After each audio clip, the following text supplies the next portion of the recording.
but that's the whole deal with that. Hello and welcome to the podcast. Why are you mimicking me this time? You know what? We'll use that because this is the Bucky Barnes to my Captain America. Why? I am obviously Falcon. Darian's Falcon.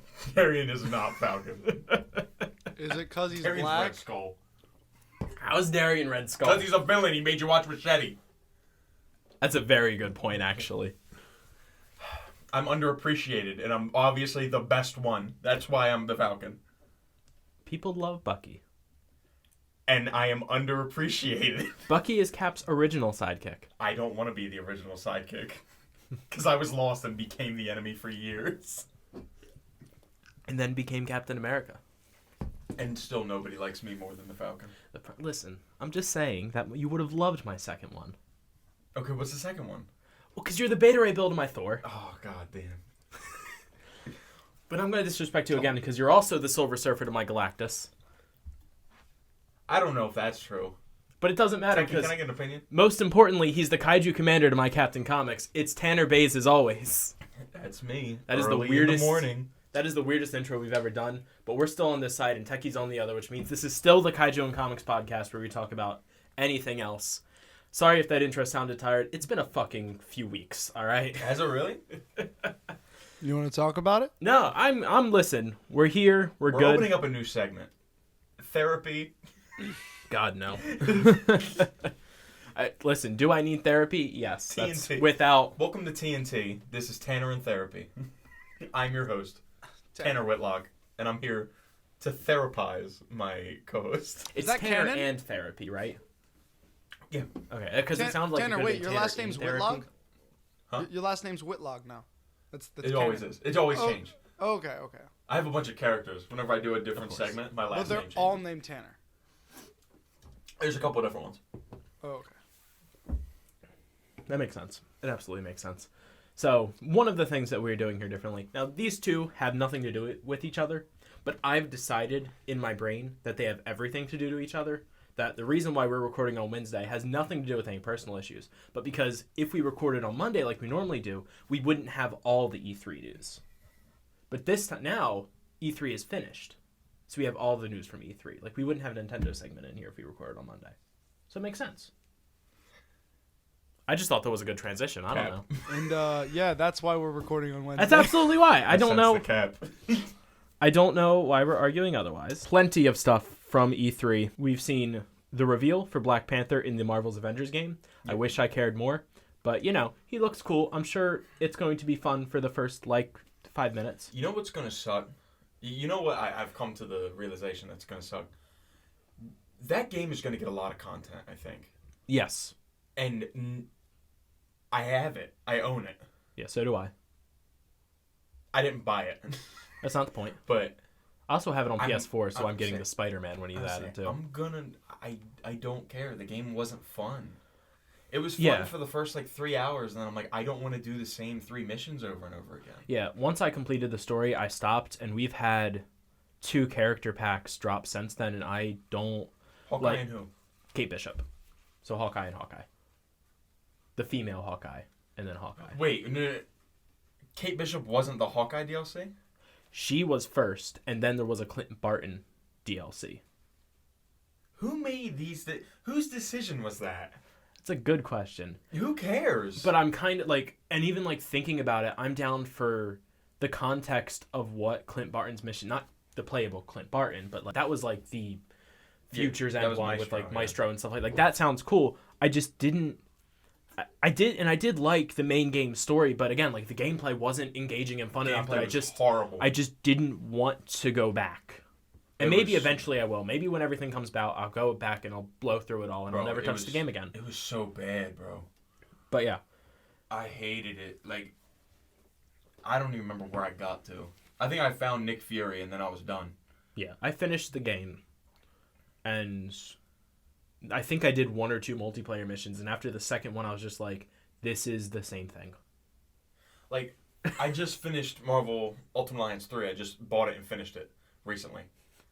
And that game is the definition. I haven't played it since when we played it the other night. That makes me kind of upset. I was gonna say, I played all the way through. I beat all the DLC, and now I'm playing through it again on the super hard difficulty. Okay. And that game is like the definition of repetitive, right? It's literally just beating up different skinned characters throughout. Yeah.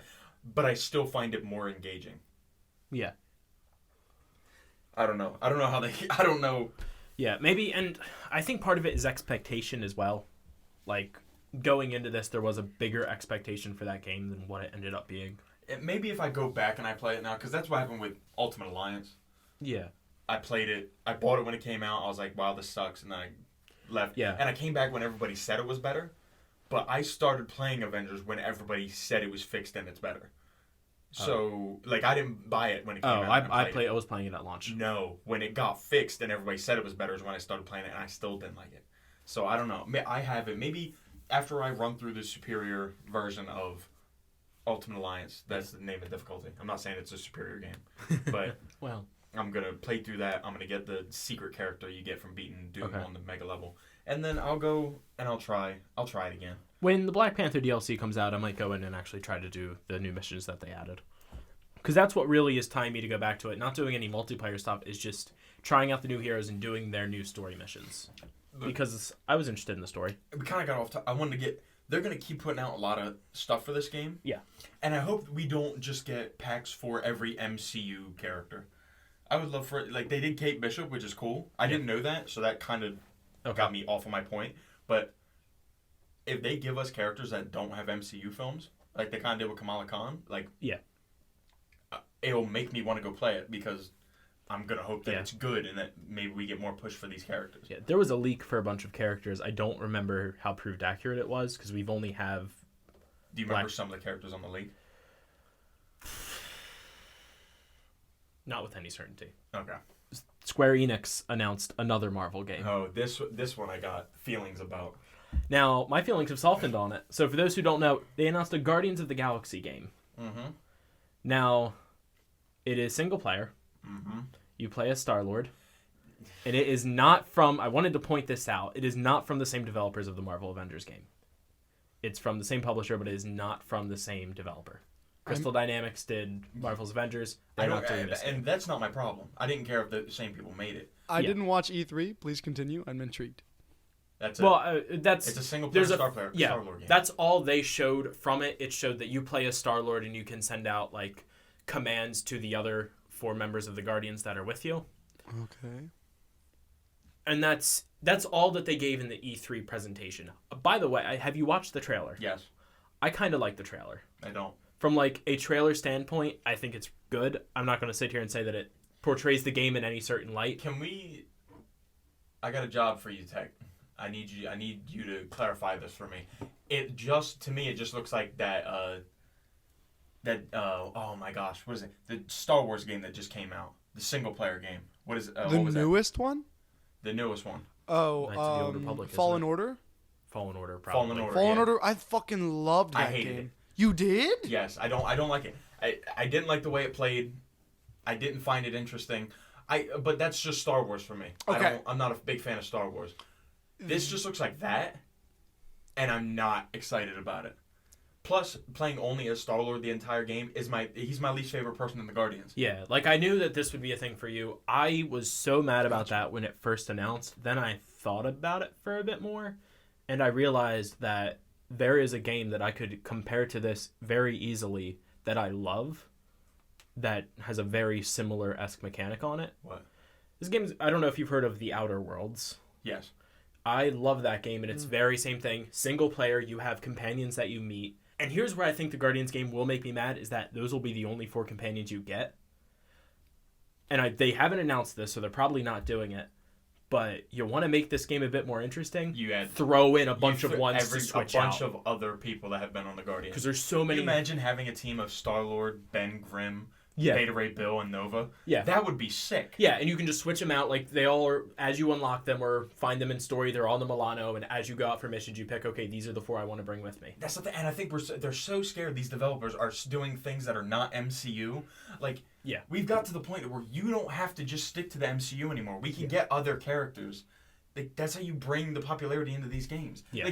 Last week when we talked about Marvel, I was thinking, or a crossover game is like, you don't need to slam pack any of your games anymore filled with just the movie characters. Yeah. You can literally do 3 or 4 of them, and really that's all you need. Because they're gonna sell you the game for you. Yeah, but I think if you're doing that mechanic specifically, where you only control one, you send out commands, it's a perfect opportunity. We all know about perfect opportunities in developers. Well, you never know. Yeah, no, I know they won't do that. They probably won't. That was my thing. With to where like if you're doing that, then that's a good excuse. If you're legitimately just having those 4 or 5, why not make them all playable? Like. That's kind of where I'm at with it on that. But some stuff that we learned after E3 regarding it, there will be no microtransactions. Everything will be obtainable in-game. So some of the big gripes that a lot of people had with Avengers regarding their skins and stuff like that shouldn't be present here. Even like the pre-order bonuses and stuff are all gainable in-game. Reminds me a lot more of the Spider-Man game, for example. Okay, well, hopefully it's good. And the leaks and the skins that they've been showing look pretty good in my opinion. What are the skins? So, what are like? We know of 2 skin packs that are in. The one for pre-order bonus is it's a throwback skin. It's like their origin attires. They love to do that. And is it Drax with the cape? Yeah, it's Drax. Okay, now that kind of only because I like that. You've softened my heart. Yeah, just the smidge. Yep, and it's for all of them too because again they do. For their looks, with the exception of maybe Gamora, they do pull MCU heavy, and that doesn't bother me that much. That bothers a lot of people a lot, and I understand why, but at the same point, I don't like the OG Star-Lord design. Is that the one where he has the coat on with the symbol in the middle? It's like the symbol on the middle. Does he have the hat? It doesn't look like a hat, though. Like, it's like it's a full-face helmet. Yeah. And it's not terrible. It's not nearly as bad as one that other people want in the game, which is like the blue and yellow Starburst suit, which looks so bad. Yeah, I know that one. Yeah, but I don't think his origin suit is terrible. I just don't think it looks as like, and maybe do you just like the helmets that show the hair up top? I like the helmet showing the hair up top. Okay. And I like his red jacket. I like the long coat. I think it looks cool. It reminds me of a space western-esque thing, which is what I like from Guardians. I know that that's also just me personally. Yeah. A skin that we are getting in the game is from a recent Star-Lord run where he has his current mask, the one with the hair on top, and then instead of the coat, it looks like an updated version of his original suit. Okay. Where like instead of like the thing going up the center with the symbol on it, it pulls across like a coat and buckles in with it. Yeah. And I can't lie. That's the one. That shit looks cool. There's in Ultimate Alliance, they have all the Guardians have that. Yeah. Or him, Gamora, and then Rocket and Groot have that one. Drax has his original purple. Yeah. Which is sick. And I'll give him that. Like that one does look cool. I could see myself using it. And again, I think like my biggest thing is I think that I don't like the old helmets. I like showing the hair on top and having the newer one. I think it looks the best out of all of them. You can get new suits out of these guys. Like, I'm not saying that you always have to go with the MCU versions of the suits. Again, like having Drax's original, it looks cool. It is. It's a bit silly, but he was made in. Yeah. When was he made? Like, yeah, it's gonna look. He's gonna look a bit silly. He's pre-Infinity Gauntlet, isn't he? I think so. He's very old. Okay, so a few things throughout. I mentioned Outer Worlds. Outer Worlds is coming. 2. So before we get to that, Outer Worlds is coming out on the Switch. Nintendo announced, which cool. I don't know how that's going to run on the Switch, but okay. Okay. Outer Worlds 2 has been announced by Microsoft. I think we're getting a lot of these more taxing games on the Switch just because we're going to get that Pro Switch soon, and I think it's going to have better hardware. And it's just going to be... This is already on Switch, so we're going to have a better Switch. It'll run it better. Yeah, I agree with you, but we didn't get an official announcement for that at E3 like we thought we were going to. Get it. They will have they weren't going to go to a conference where every other big person is there and drop a console they just don't do that. Nintendo's never really been like that. Nintendo always does their own thing, and that's when their big stuff comes out. That's why E3 from Nintendo, a lot of people were like, wow, this is really good. I didn't think it was that crazy. Nintendo, we got like 3 things, and then the one thing, and then like the 4th is something that they showed us a little bit, and that was about it. Yeah. Nintendo ended up kind of ruling E3 this year. E3 I strongly disagree. I think they had the second best. E3 ended up being a bit like... So, for example, Square Enix, I call them Squeenix because I'm weird, had those 2 announcements that we already went through. Bethesda and Xbox did a decent amount. That one just makes me sad because they are showing stuff for games that they announced a while ago that I've kind of gotten a bit excited for. And Outer Worlds 2 is in this. Bethesda didn't do it. That's a different studio that does Outer Worlds 2 with that, and they showed stuff for Starfield. Starfield is going to be... You probably won't like Starfield, but it's another like RPG, Skyrim, Fallout 4 style, but it takes place in space. And they're all going to be Xbox and PC exclusives. Outer Worlds 2 might not be. Outer Worlds 2 won't. But I don't think so. The studio is owned by Xbox's studio thing, and Sony doesn't go to E3, so... We don't have Sony announcements from it, and we would be waiting on them to show us. So, there's that for. Those are all of my main points. Besides the fact that Sonic Colors, we talked about it before. We got a release date. Yeah. All the release dates and stuff are available online. You can find 100 articles for them. Sonic Colors isn't just coming to the Switch; it's coming to the Xbox and PlayStation as well, which is kind of cool. It was only available on the Wii and DS before. No, it wasn't just on the DS. You know what else it was on? The PSP. The first game I got on the PSP. One of the reasons why I kind of throw that out is because the DS version and the mobile version was it was in that era where like the mobile versions of these games weren't good. Like they were just kind of like there. Like that's not like the version of Sonic Colors that's coming out is like the console version. Sweet. It's like the Wii version is now getting ported over to these and enhanced. I really want to play that now, just for nostalgia. It was fun. I loved it. So it's cool. I just want something new that's good. Yeah, I was always planning on getting it on the Switch, but it's nice to see it available elsewhere. Okay, so Nintendo stuff. Yeah, I didn't really watch Nintendo's Direct. I just kind of got the clip notes for it afterwards. I rewatched it. I watched one part from the Direct last night. Well, I watched everything but one part, and I'll get to that later. But they showed us a little bit of Breath of the Wild 2. I don't care. I think we have a release year, don't we? It's next year, 2022. So I don't care. I didn't like Breath of the Wild 1. I don't like open world, like really open world. I need to be put on a track or I get lost and then I lose interest. Yeah, that's why I was like, if they give me the option to go, like, mess around, I'm just going to go mess around. Like, I'm not going to follow the story and then I'm going to not care. I get bored. So, there's that. What if they, like, it's sort of off topic, but in the span of, like, that type of game, what if you could play it and it just gave you the option open world or straight story, like for those people who don't like the rest of it? I don't think you can really do that. You can try, but it's really. But then it would just feel restrictive to the people who just want to play story. No. I mean, like you could put settings on it. That's what I'm saying. It would just feel because you'd have to. There's so much. Like I'm not a game developer, but there's so much you'd have to do to take an open world game and keep it strictly on a rail. If that's what you want, and it's just you just build a game. I guess it's kind of like creating two different types. And that audience is dying. Like my audience, the people who want that are like slowly falling out of existence. Yeah, I'm one of the games. Few. Yeah, I'm one of the few people who feel that way. I know I'm a majority in that. Yeah. Or I'm sorry, a minority. You're fine. That. Yeah. So it is the big ticket games like Breath of the Wild and Outer Worlds and Starfield for that matter that's getting that attention. The most open world I like is like Majora's Mask. Like when there's stuff I could do, but the main story is waiting for me. Monster Hunter World kind of had that open world. Not really though. But you were on a mission you had this. You're going to go do this. And the only thing with that is because that is you need to do those things. Yeah. On the side of the story missions because you need to make your gear better.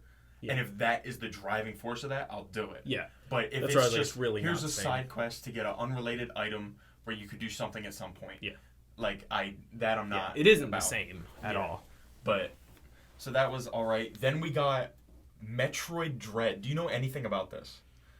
I knew it was announced, and I know that Metroid fans are very excited. I never really played Metroid, so... Years ago, Metroid Dread, Nintendo got the property. Or they coined the name, or whatever it was. And we didn't know anything about it, and that was, I want to say over 10 years ago that they did that. And now we finally got it, and it looks great. To me, it looks a lot like Samus Returns, which is the game that came out a couple years ago. And I'm just excited, because it looks like they're giving you enemies that you can't beat. It kind of gives you like a horror feel, the dread, where the name comes from. I'm very excited, because the Samus Returns was very good. So this, I think, is going to be really, really good. I don't like the way your suit looks, though. I miss the old classic suit. But I'm sure there will be different variations of that suit, and I like it. I'm sure it'll upgrade throughout the story, and I'll be okay with it. And then, these are my 2 things that I wanted to talk about, because I like tactics games. Advance Wars is getting a remake, and it's kind of in like a chibi art style, but like now, they just brought it up to normal, modern standards. I'm gonna probably buy it, and I'm gonna play it. So what you're saying is it's probably gonna cross over with Brilliant Diamond and Shining Pearl. Probably. We're probably gonna get As long as Professor we're on Oak running a battalion. Love that. But that, and then Metal Slug Tactics, which I don't think has ever been done before. I don't follow Metal Slug like that. I played a couple of the games, and they're really action-packed. They're the side-scrolling shooters. Do you know what I'm talking about? It's that, but now it's a tactics game, and I'll play any tactics game. I love tactics games. So hopefully that's good. It looked good enough, and the universe is pretty sick. So I don't remember if that's a Capcom or an SNK property. I think it's Capcom, but I'm probably wrong. I don't know. That's not my forte. The big ticket of the last day or the Nintendo day of E3, which we kind of knew was coming, but we didn't know who it was going to be. Yeah, we didn't know who it was, but we knew. Like, they told us for days that it was going to get the announcement there. Did they? Yes, they told us we were getting. Sometimes I know that we're getting the announcement, and sometimes I don't. I just know it's a direct, and this is probably happening. I think they told us a while ago, or it got leaked that it was going to happen. Yeah, I mean it's E3. We were waiting. We've been waiting a bit. Oh yeah. So it just feels like the thing. And did you see it coming? Okay, so this is what I've come to, that I put together in my head. Nintendo spunks their big load in the middle of their packs. Yeah. So, for as much as I wanted to hold out for something crazy like Master Chief or Crash, and I know Crash might not be crazy, but it's still a big ticket name. Yeah. I was kind of like, our last pack we got what? The Fire Emblem character was the last character? Byleth? Yeah, he was the last character. Before him was Terry. And then Banjo was right. And Banjo was in the middle. And then our last character was Sephiroth, right? That we just got, or who came out? It was Sephiroth. It was either Sephiroth or Steve. I think it was Sephiroth. So when they gave us those two, I'm like, there's literally Steve broke the internet, and then Sephiroth like re-broke it. So I genuinely wasn't expecting much. My guess was that we were going to get either a Nintendo property, okay, like a first, like I didn't know if we were going to get more from. A lot of people wanted more from like Splatoon or whatever. Mm-hmm. Just I didn't think we were going to get a third party, but we did, and we got Kazuya. Now I love this personally. Personally, you do. So there's two things going on here. Number one, it goes back to a conversation that you and me had a long time ago, saying that we love to see fighting game representatives in Smash. Yes.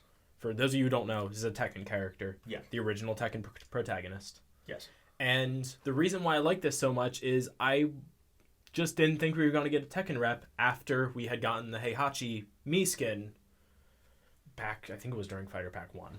Well, when we got Heihachi, I was like, all right, if they do Tekken, then we're going to get Jin. Yeah. Then. That was my thought. Personally, I wanted King. It would never happen, but personally, it's just me. I want... Can I say who I want? Sure. Will I get flamed? I don't know. I really want Kuma. Of course you do. He's my guy! You know why I love King, right? Because he's a wrestler. Yeah. Yeah, he's a luchador. He's based off Tiger Mask, an actual Japanese wrestler. Yeah, and I love it so much. He has a charity or a church, and he takes care of the kids, right? I love King is actually great. Yeah, like it would never do it because he's not in that, but it's just cool. It would have been cool. He's just cool. But we got Kazuya. I love that. He goes Devil, which was cool. I thought that would be his final Smash thing, but I don't think it is. I think it's his gimmick. Okay. You know, all the characters have a gimmick when they're DLC. Mm-hmm. So, I only bring up this tweet because I find it hilarious. Okay. Because everyone online is pretty much we didn't love this E3. There's been better E3s in the past. Everyone seemed a bit weak. And personally, I think, given what we've been through the past, I believe that development wasn't going as hard as it usually does. So there was less to announce. Someone had put a tweet saying, the only way this E3 could get worse is if Nintendo executes Captain Falcon live on stage. Oh my god. And what happens in this trailer? He just throws him off the... I loved the trailer. That was the best part of the trailer. No, it wasn't. The Yes, best it part of the trailer is the very end when he throws Kirby off. He just holds Kirby out like a basketball, drops him, and then he looks down and you just see Kirby float up in the back of the corner. I was like, yeah, Sakurai ain't going to kill his boy. Now, do you have anything else to say about him? I love him. I love it. I want you to continue doing what you're doing. Well, I'll share all of my opinions at the end. Well, I want to do some just short predictions for who the last fighter could be.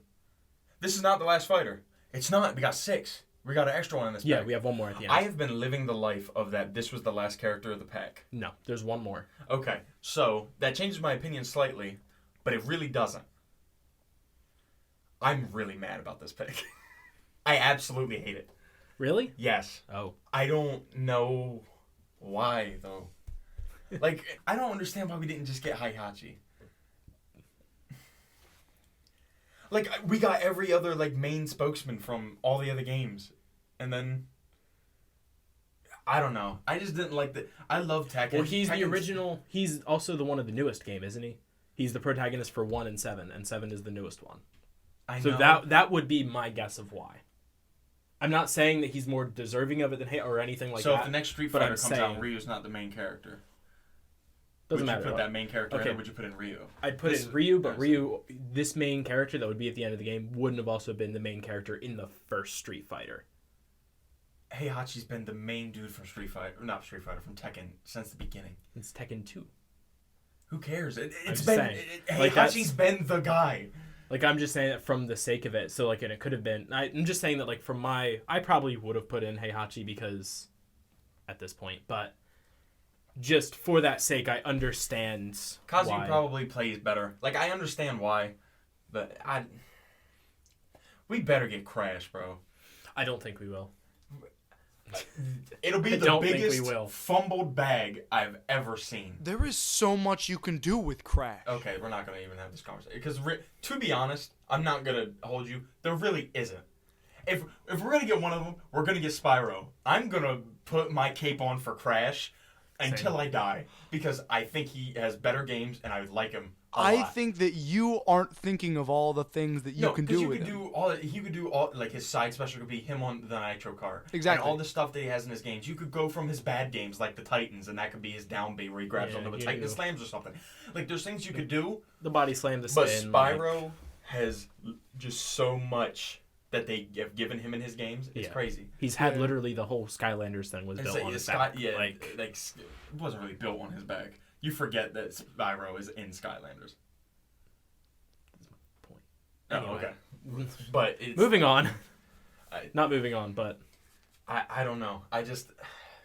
I'm scared because, like, this pack is now on that trend.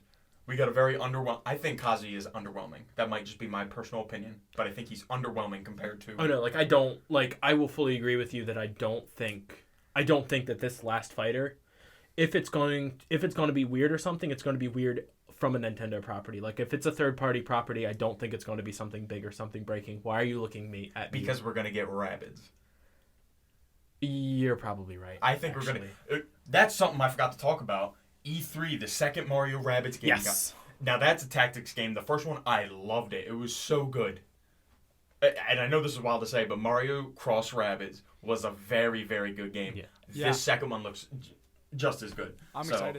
I'm definitely buying that and playing that. Yeah.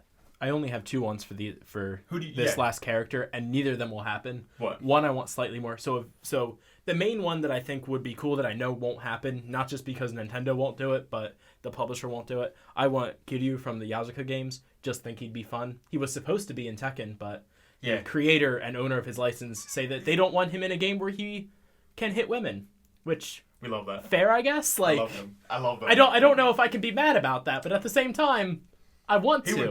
He's definitely one of those ones that I'm like, yeah, I'm good with this. Yeah. Like, because it'd be fun, but at the same time, like, I understand. I'm hijacking.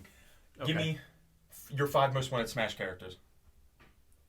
Right here, right now. I don't think I have 5. You don't have 5? I mean, like, there are not 5 video game characters that aren't in Smash that you want. I mean, like, I can pull something out. A lot of the video games I play are based off other properties. That's a shame. Like, unless you want me to say, like, the Dragonborn from Skyrim, but I don't actually think I want him in Smash. You don't want him in Smash? Not really. Yeah, that's a really horrible game.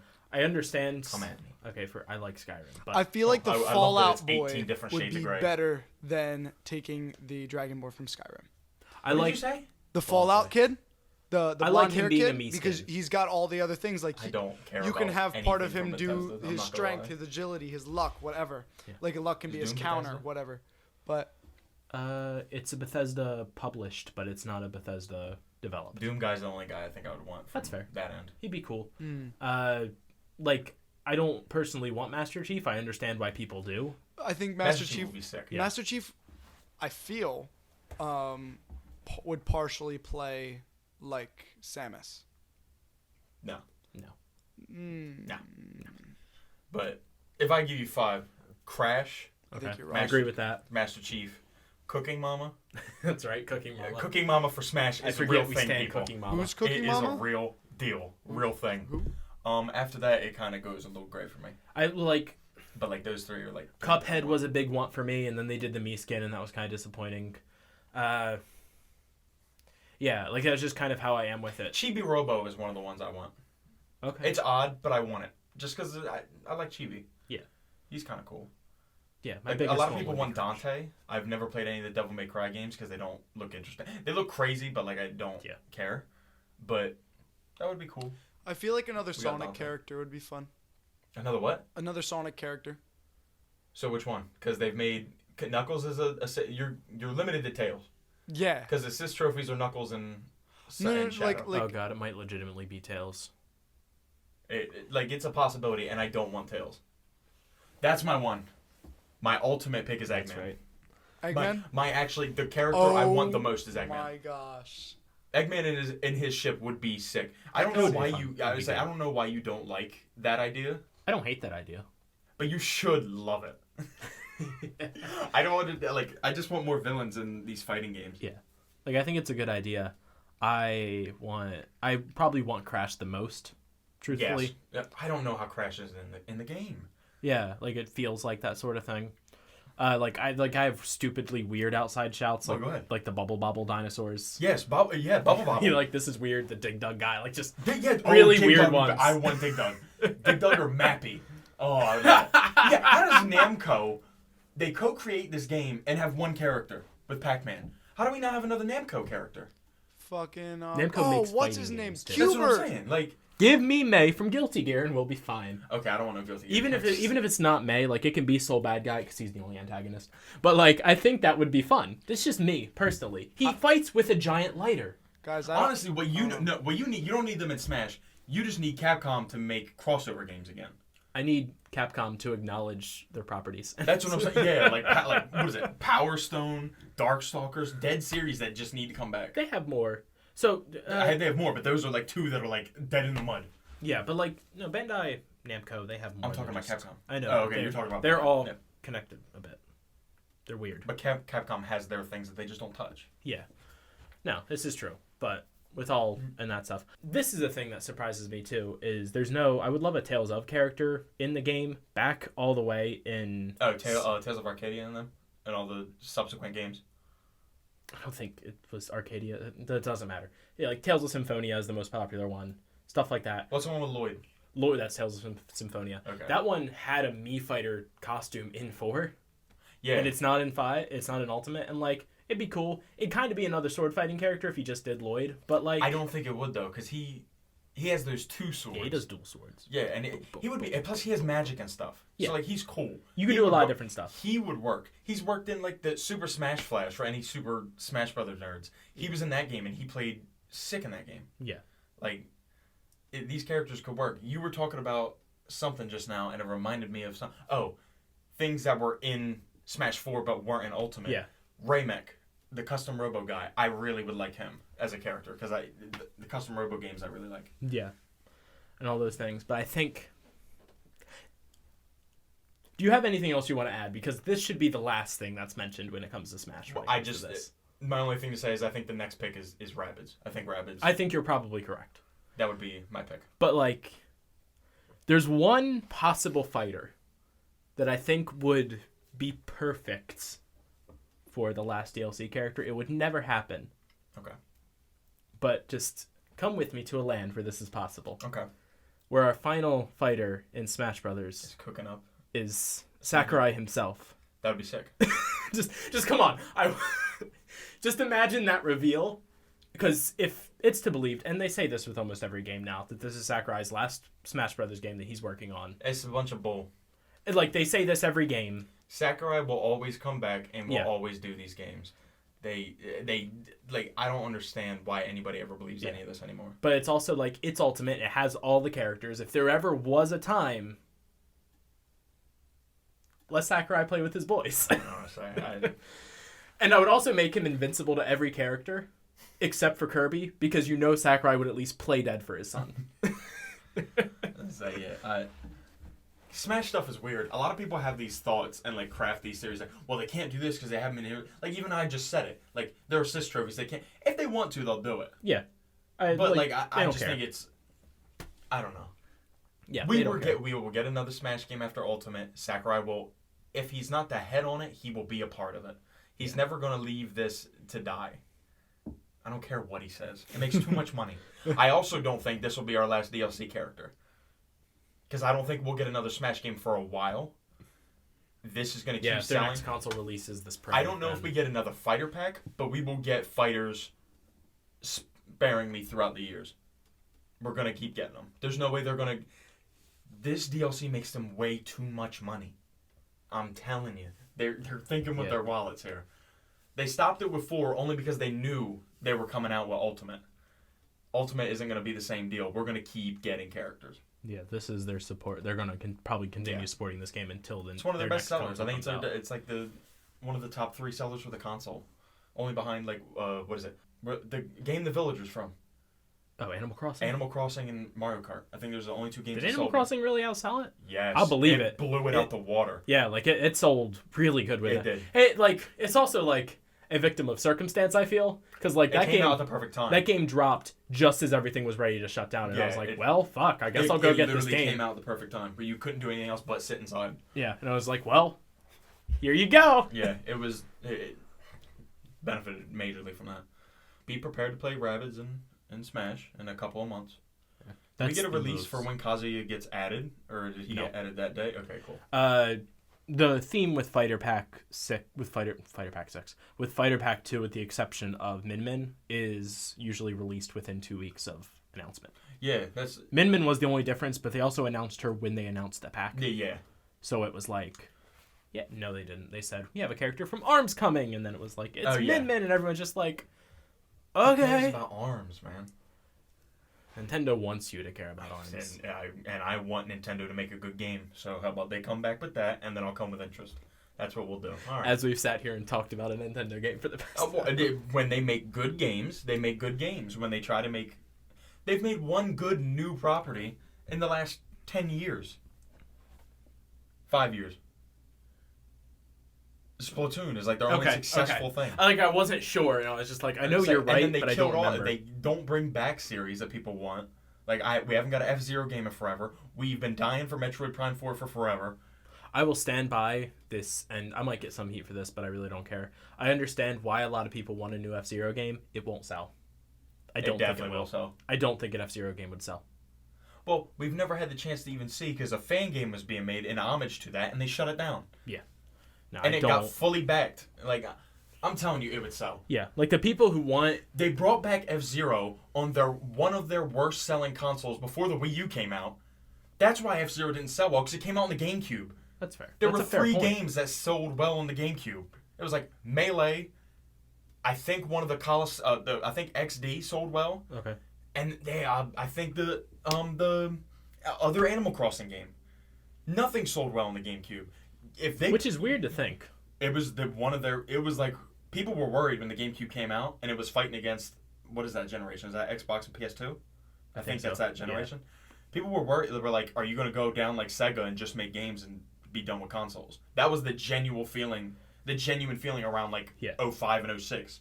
Well, it's weird to say that and look back on it because of how much a lot of us hold the GameCube up because of nostalgia and stuff like that. And like Sunshine's on it and a lot. That's a cult classic. Yeah. Like, it has like a couple of good games, but like, it was worrisome. If they went from GameCube to Wii U instead of GameCube to Wii, they might be like Sega. and not be around making consoles. And then, but the Wii, they made them money. They could. Wii make made them money. Failure. The Switch made them money after that. Like, but Switch ain't making Wii money. I don't think has anything made Wii money. Nothing's made Wii money. Wii money is different. Wii money is different. People are, families who never played video games bought a Wii just for Netflix. Literally, the Wii dropped. Here's how you know something is successful in the video game market. The Wii came out, and Sony and Microsoft were immediately like, how do we do this? Yep. And then the PlayStation Move, the Kinect, like all that stuff came out. Like, that's how you know it was a thing. And I'm going to tell you right now, I am annoyed as fuck on having to point the Wii things whenever I use one. Yeah. But goddamn did it sell, and goddamn did I want one. I remember my dad got one on Christmas morning. My grandmother gave him this piece of paper, and it said it had a Wii waiting for him. And I ran around the house like, I got a Wii! My dad's like, sure. I don't even know how did we get to that conversation about talking about... Oh, because you were saying that F-Zero wouldn't sell. If they put an F-Zero game on the Switch, it's selling. F-Zero would sell to the cults, because like the people who want an F-Zero game are your old school fans, and who most of them have grown up to be programmers and huge tech heads and stuff like that. And listen, I'm one of them. There's nothing wrong with that. Like, game recognizes game. That's why you say like the fan-made game being backed fully. It's like, yeah, that makes sense. I buy that. If they rebooted CTR and that sold well, F-Zero selling well. But because like the Mario Kart between... is the kart racer. Yeah. And then CTR is better. But all the Crash racing games are better than Mario Kart in the way they function. Yeah. In the way they play. They're better games. But they were never as popular. Never even close. And then Tag Team Racing killed the franchise because it was bad. Uh-huh. And then they rebooted those two games, made it one game and rebooted it. If you reboot F-Zero, it's going to work. It's going to sell. I'm convinced. And it's not even me just being a fan. Like, so many more people have a Switch than people had a GameCube. Why would you get a GameCube when you could get an Xbox or a PS2 play online with your friends? Yeah, I mean... Those racing games benefit from online so much more than most games. When did, and we're not going to look this up right now, when did the GameCube release in relation to those two consoles? Because Nintendo's always really weird. Like, Sony and Xbox... It was almost at the same time. I got one... PlayStation and Xbox almost always are lined up with their releases, I know like Wii U, Switch aren't lined up with those. I got the GameCube that came with Smash in 2004. Because I was 5 years old. I remember opening it. So it came out probably, I would say, 2002, 03. It was definitely... I know I was older than that when I got my GameCube. I didn't have a lot of games for the GameCube. I got the GameCube because I wanted to play Nicktoons Unite. And that's all that mattered. That was older. Yeah, that was when it was kind of already... We realized that it was starting to go down, but it's... Yeah, that ain't it. I didn't have a gaming console at all at that point. But yeah, it was my first gaming console. Yeah. Which, again, this is why we're nostalgic about it. As I haven't played Melee until this broke. And then traded in Funkos to get a new one. Years later. I had to do it. Years later. Okay, I love a good E3 conversation. I love a good conference or expo. Yeah. I love that. I wish we got more of them for different things. And I know... That's what we should have done. Instead of doing this on the podcast, we should make separate content for these big drops and discuss what happens at the conferences. Yeah. To avoid having a 40-minute or however long this segment was. Well, you never know how I'm going to cut it up. But still, it's going to be a hefty news segment. Yeah. But that's fine. We're only doing 2 other pieces of news. And I only care about the DC League of Super Pets because I still can't comprehend the cast list. Well, the animated series and stuff like that always have star-studded Why is Keanu Reeves in this movie? He was in Toy Story 4. Why is John Krasinski in this movie? I don't know if he's ever done voice. Who are they playing? We don't know yet. I just knocked a can on the ground. It's fine. It was empty. Kevin Hart is playing Ace the Bat Hound, and that's the only... We got other casting announcements for the whole cast, but we didn't get other character things. So we know The Rock is playing Crypto, and Kevin Hart is playing Ace the Bat Hound. I hate that, by the way. I hate it, but at the same time, what is this movie trying to be? I've only seen Ace in like 2 of the things, like the Crypto show, and he just acts just like Batman. Yeah, I don't think that's a good cast. But like, it sounds like this wants to be a Rock and Kevin Hart movie, which I'm not against, but like, It's a weird choice to go with. They took Jumanji, and now our generation is going to remember Jumanji for Kevin Hart and Dwayne Johnson and not Robin Williams, which is sad. Very. But, and it's no offense to those them. I movies are think good. that, Yeah, I it's think like, I they're like those If hilarious. you watch those movies, they're fun and good. Oh, yeah. I think Jumanji spanks it. But I was scared of Jumanji when I was a kid. It freaked me out. I had nightmares about Jumanji. Oh man, you know what That movie is so good. you know what I had nightmares about? You remember Zathura? Those monsters, right? Dude. The spiritual sequel to Jumanji. Yeah, it I is. mean, holy Yes, it fuck. is. It is. That is a weird one. Yeah. But Movies were so different back then. Right? Because everything had to be brand new, and now I don't there's even now know. there's Everything so just many felt ideas. different. Now everything's built on a formula. Yeah, there were reboots back then. You just didn't realize it. fair I enough. guess. I Can you name me one? I noticed that a lot. The Parent Trap. I noticed that a lot when I Who looked cared back about through the Parent stuff. Trap? Oh god, Who I've cared watched about the Parent first Trap one? so many times. No, I'm The kidding, Parent I'm Trap, is kidding. that the one with the Lohans? Yeah. There's a lot of different ones when you look through it, and it's not something you realize until you look back. Like Zathura, for example, basically being a reskin and trying to redo Jumanji without doing Jumanji. But it's whatever. Leaked Thor photo from Thor: Love and Thunder. It's a T-shirt. It shows off their costumes. I'm gonna throw it on the screen now. It shows Jane Foster's Thor, new costume for Odinson, and new costume for Valkyrie. What? I don't know if you say new costume for Odinson. Well, listen, it's new costume for Thor and new costume for Thor. I gotta explain it here.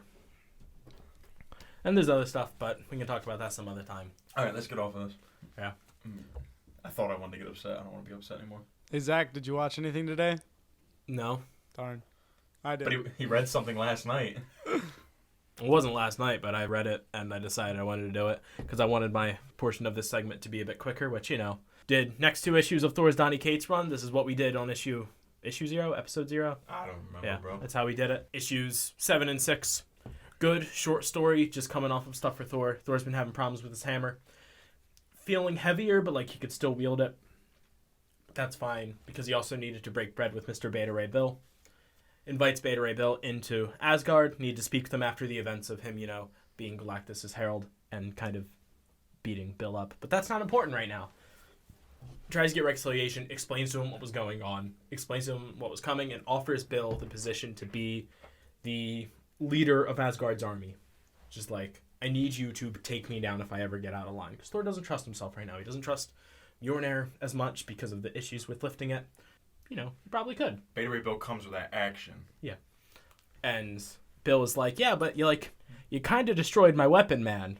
And Thor's just oh yeah, that. Leads him to Asgard's army and is whatever you want. Even if you want me to get the dwarves to make you a new thing. Whatever you want. Brother. And they call each other brother because they kind of are. Oh, yes. And Bill looks around. That's my step, bro. Bill looks around and he notices there's something missing. He looks at Thor and asks, Thor, where's Mjolnir? Mjolnir's on Earth currently. Thor took it and threw it down. I don't remember the name of the town. I'm not looking it up. Small town in Oklahoma where Asgard used to be. Asgard was on Earth for a time, that town. It's sitting there. This guy, redneck guy who was in jail for petty theft or something when Asgard was there, comes up upon it and he see him pull out his phone, dial and answer, and he's kind of, you can tell the other person on the other side of the phone is being a bit hostile. He's just listen, it just says to call this number and it's Thor's hammer. I don't know. And he hangs up. It goes up. We just see more conversation between Bill and Thor. Thor kind of explaining to Bill what's going on. We go back to Earth with the hammer, and Iron Man comes down. Tony Stark appears, and he's just so how'd you get my personal phone number? And the guy just points, and engraved on the side of Thor's hammer, it's call Tony Stark and his personal number. If you call this number, in real life, you get a message saying, hi, I'm Tony Stark. This used to be my phone number until some blonde buffoon gave it to everyone. No fucking way. It does. It's nice. I know it was when the comic released. I haven't checked it in a while. Iron Man, he is kind of just there to keep the peace. He finds out it's just Thor probably sent his hammer down here for a reason. And there's a crowd, because Thor's hammer just landed in some town in Oklahoma. Everyone's coming, so Tony's just he's keeping people back. He's just okay, listen, puts up a force field. It's just him and this redneck guy in there that called him. And the redneck's just wonder if I could pick it up. And Tony's just no, you can't pick it up. Don't try to pick it up. And just then the engraving on the hammer changes to pick me up. And the guy walks over and puts his hand on the hammer and picks it up. Now, the purpose is for letting us know that he was in jail is because they wanted to make it. They needed to show that this person wasn't worthy of wielding the hammer because that's the issue going on right now. Is there's a problem with the hammer's magic. His magic has been really weird since Thor took over the throne. Lifts up the hammer, lightning strikes him, gives him Asgardian armor, and he's just like, well, this happened, and Iron Man's just like, what the fuck? Thor and Bill finish their thing. Thor comes down to Earth. He's just like, Tony, thank you so much. Tony's just like, what the fuck, man? Like, did you really? That was my personal phone number. Now, it's Tony Stark, so you know he probably has, like, 5 phone numbers. This is the personal, like, if you are a friend of Tony Stark, like, probably only, like, 5 or 10 people have this number. Well, now everyone has this number, but that's not the point. And Thor's just like, I needed to make sure it worked. And it's just as I thought. And he gestures out and is like, can I have my hammer back, please? And the guy goes to hand him the hammer back. Iron Man grabs it and says, no, what is going on? Why the hell can I wield this? What, like, you're not explaining these things, Thor. And Thor is just like, Tony, it's beyond your understanding. Like, it doesn't matter. And Iron Man's just like, no, you owe me an explanation. Thor's just like, I don't owe you anything. You are not my king. And Iron Man's like, okay, and just boink, swings Thor's hammer and hits him across the face. Thor, I wonder if he actually, because Thor's head moves with the punch, with the hit from the hammer, I wondered if that was him just giving, so that way the hammer just didn't bounce off of him, or like what the deal was. Because he turns around and a storm just boom right onto him. It summons like all of his Herald of Galactus armor, and he just looks at Tony and just like, don't get me wrong, you could wield my hammer, but you are not wielding my power. And there's like a fire outline of a hammer around him now, like just like. And Tony, being Tony, immediately backs down. It's just like, no, there's no reason to get there. We're not trying to get hostile. Like, no reason to get hostile. Like, things have been a bit, it was good getting me back and all that for writing on his hammer, all the way back in the first volume. And he says, and that was a very good point. Here you go. And he hands Thor's hammer back because you would, wouldn't you? Thor is just like, thank you, Tony. Thank you for your help. You did exactly what I needed you to do. You're a good friend. And Tony's just like, thank you. You're a good friend as well. And they fought when Asgard was in Oklahoma. So, like, there's some context there. It's just like, last time we were here, things were a bit off. I'm glad we could reconcile. And also, doing that to my phone number was a good way of getting me back. But, now I have a video of me hitting you with your own hammer. Top that, he flies away. I love that. This issue is basically just Thor and Tony shooting shit, and it's delightful because they're friends. Like, we needed to calm down after the last, and we're about to get into something big on issue 9. We're not doing it in this episode. But little thing I've noticed I've gotten a little bit more into Cates now that I know he's going to take over my guy, right? So I was reading a little bit more of Venom, and I saw Venom 200 came out today. Yeah, as recording, not release date. Yeah, I'm getting less and less excited. He likes to do. I don't want Hulk to be jokey anymore. I think after Al Ewing's serious run, I don't need Hulk to be quippy. Yeah. When we're not fighting and handling a serious enemy, I'm very worried. I've read so much Cates stuff now. He has range, but I also think that he's gonna do some jokey Hulk stuff. Which I don't want. I understand. Usually, like, what I've been seeing Cates do whenever he gets a run is he does some story that isn't his best story, but it's an acceptable story, like the Devouring King, the one that I did all the way back then, where it establishes power levels, gives us a good little thing, and maybe introduces someone new. Then he does this quick 2 issues, something fun, something free, and then he leads into something. The next thing, I think it's issue 9 through 15, is the Prey story arc for Thor. We're going to be doing that. We're going to start that in a few episodes. I want to have a bit of a break there. That is intense as fuck. And if you're watching this video, released on the same day this video, I have a TikTok going up where I go through issue 9 to start that off, just as a thing.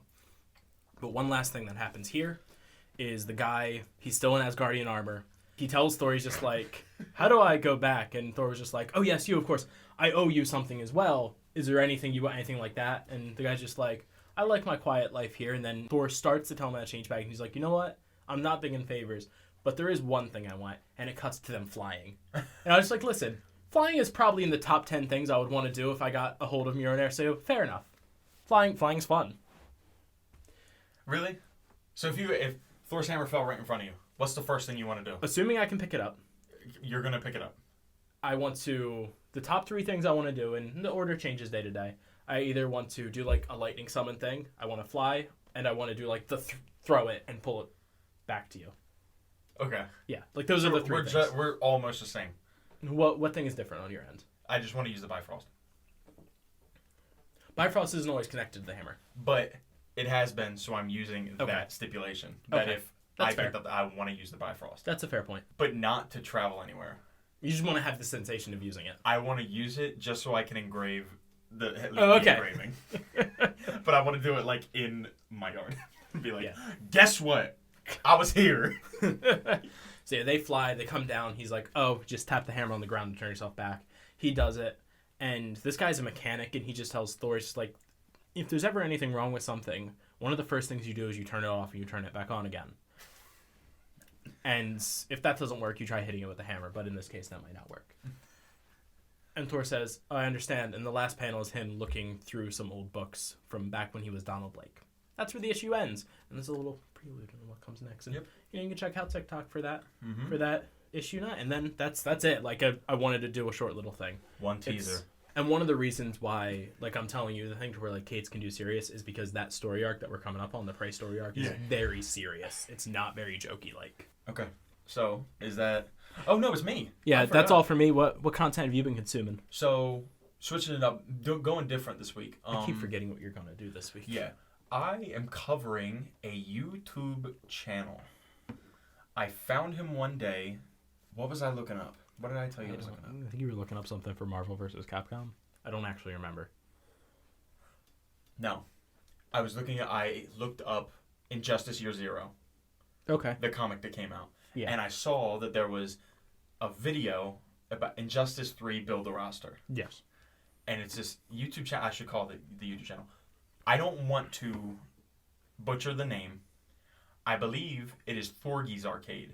If it is not, then it would be Thorgi's, and I don't feel comfortable. Thorgi. I don't feel comfortable saying Thorgi's because it sounds like a sexually driven Thor fan fiction, and I'm not about it. His emblem is a corgi and a Thor helmet. That's what I figured. figured. So it's Thorgi. It has to be. But he also doesn't sound American, so I don't know. It doesn't matter, but Thorgi's Arcade is what I call it, and he has a series called Build the Roster where he takes fighting games that don't exist, whether it be sequels, reboots, whatever. He's done Marvel vs. Capcom, Capcom vs. SNK, Injustice 3, Darkstalkers. He did an original game, which was Indie Smash, a Smash game with all indie characters.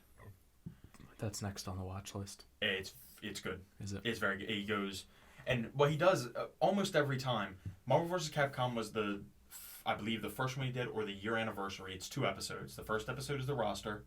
The second episode is going through all the stuff, the story, the extra modes, all the extra stuff you can get. It's always very in-depth, and it's very, a very good watch.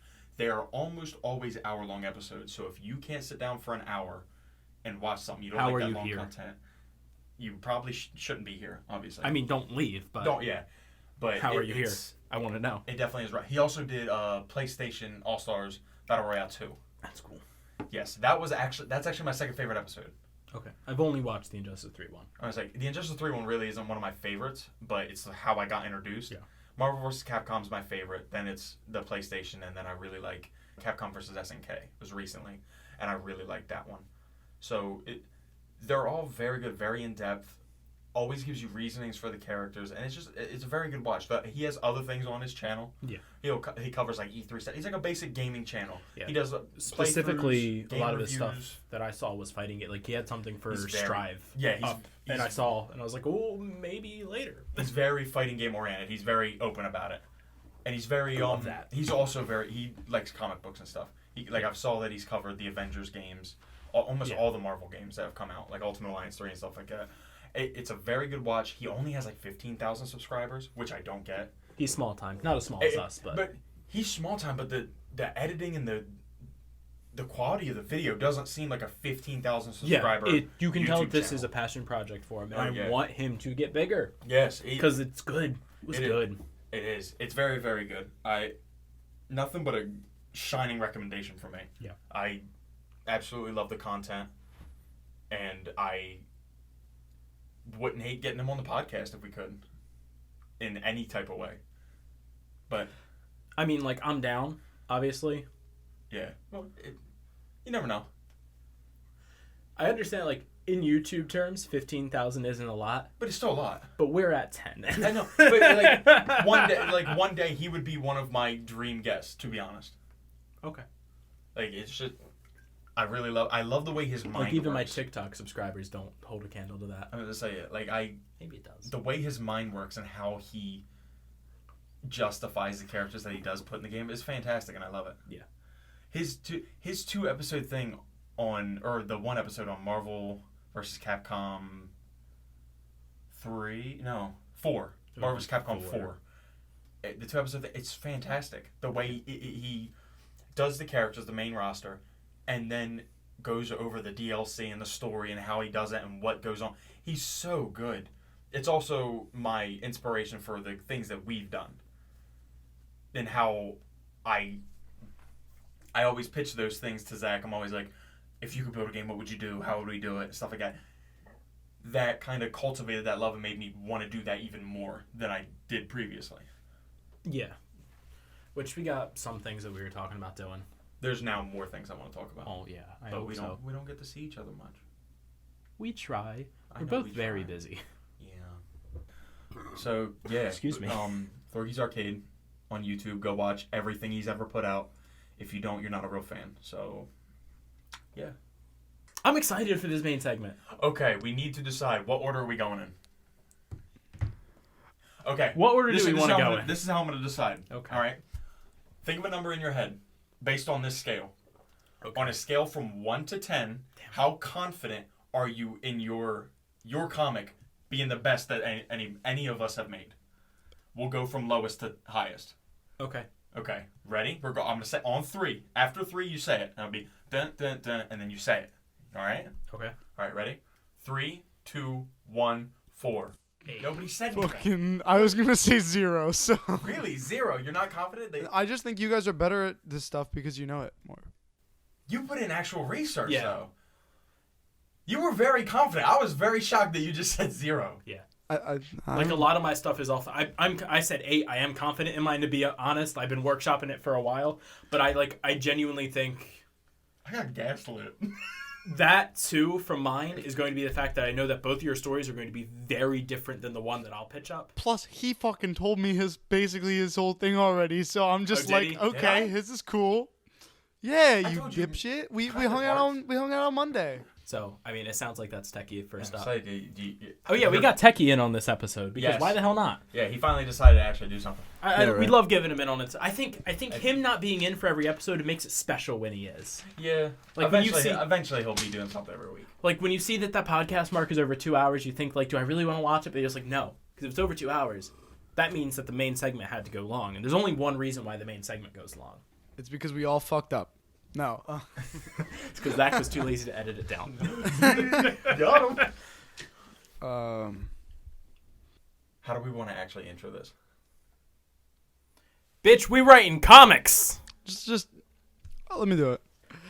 All right. So this week we wrote our own comics, But there was And a twist. so- yeah, there's a bit of a twist, and so we had one of us. So like, I'll give the example. Tanner, Zach, and I chose Tanner's, and I'm then, probably not the good example. and then with Zach, Tanner and I chose Zach, and so Really? the other two of us gave the person their people that they're going to be using, and so I was given the Thunderbolts. We decided on giving him Scorpion. I don't remember the list. He's the one who All has it right, written down. so Say here is Scorpion? my list of characters that are going to be in it.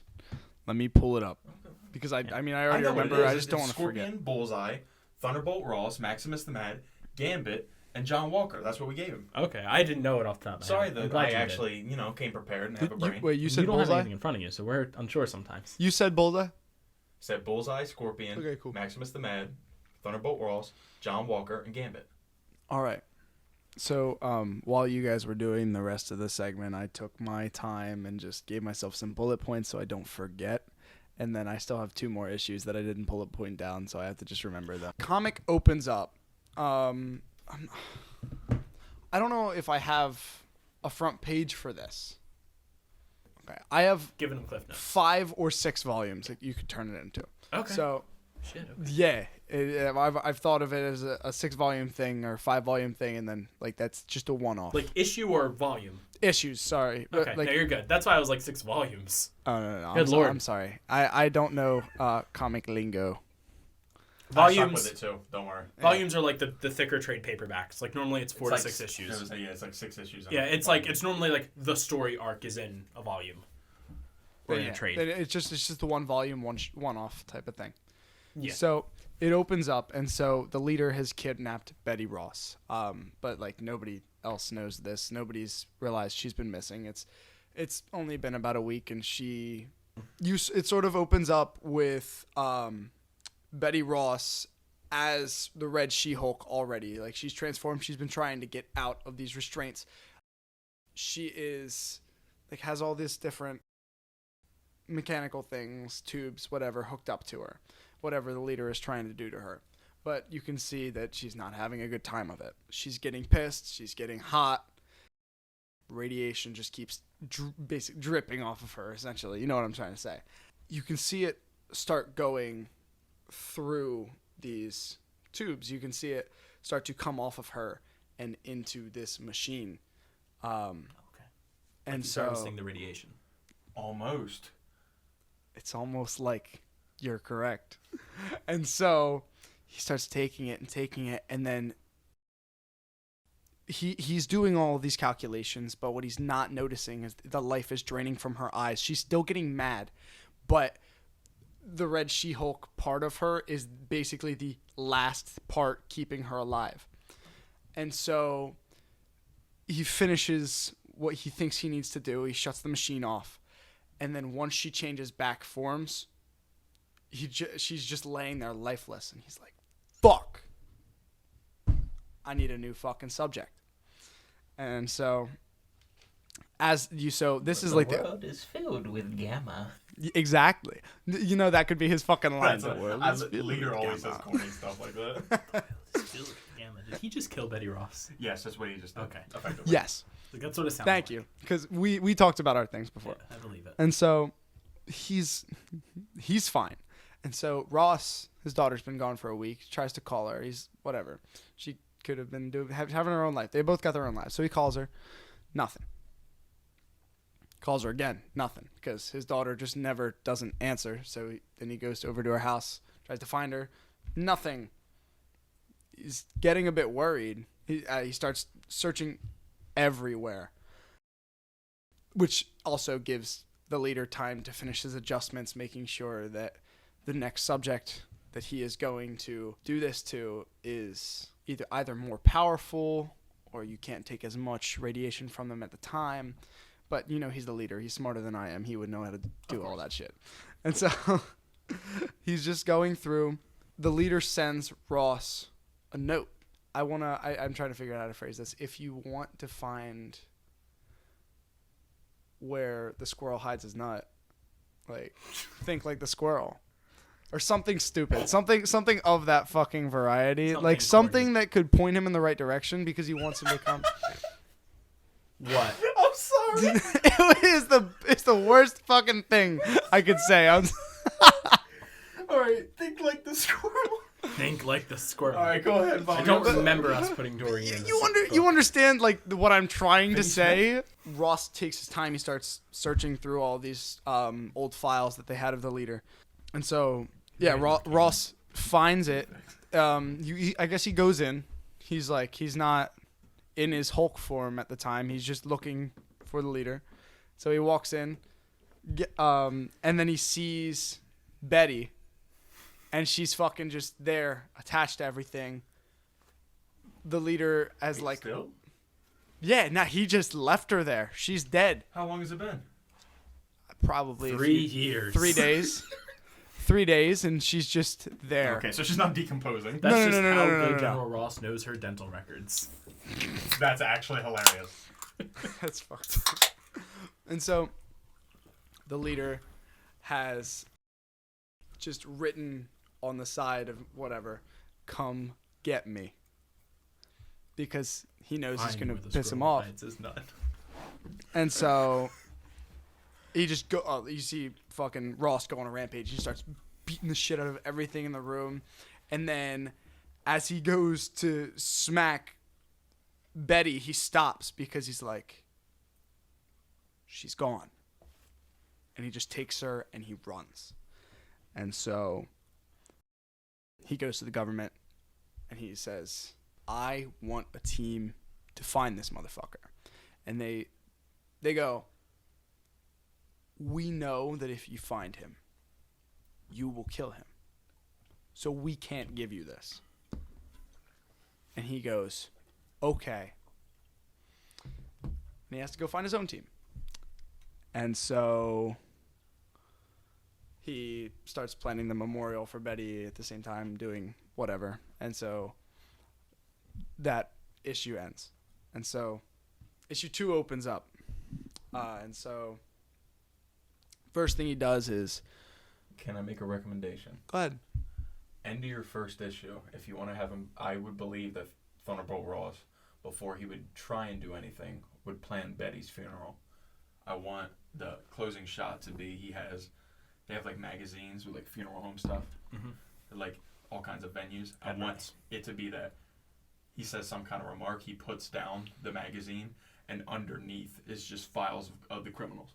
Like if I want to file a bullseye and Scorpion underneath the magazine, just to show that as soon as this is done, it's on. Exactly. Thank you. That's what I would want. So that would be that the is what was in my that would be head. the I just closing of couldn't the make first it out. one for me. Yeah, it's a good. That's one of those spreads that you see on Reddit the next day after the issue comes out. Yeah. Issue 2 opens up with Ross sitting down with, I forget U.S. agent's actual name. John Walker. He's sitting down with John Walker, and he's like, John, you need to help me. You need to help me. And he's like, he's basically To like... be honest, that's exactly how John Walker, Ross would say. Yeah, probably would be. The 2 military managers like, John, Like, I need your help. You're going to help me. That's how Ross would do it. And so he's like, you know, I know that if I asked you not to hold back, you won't hold back. And I need a team like that. So he's like, okay. He's like, well, who's on Earth right now? John Walker just starts going through his head. Who the fuck's on Earth right now?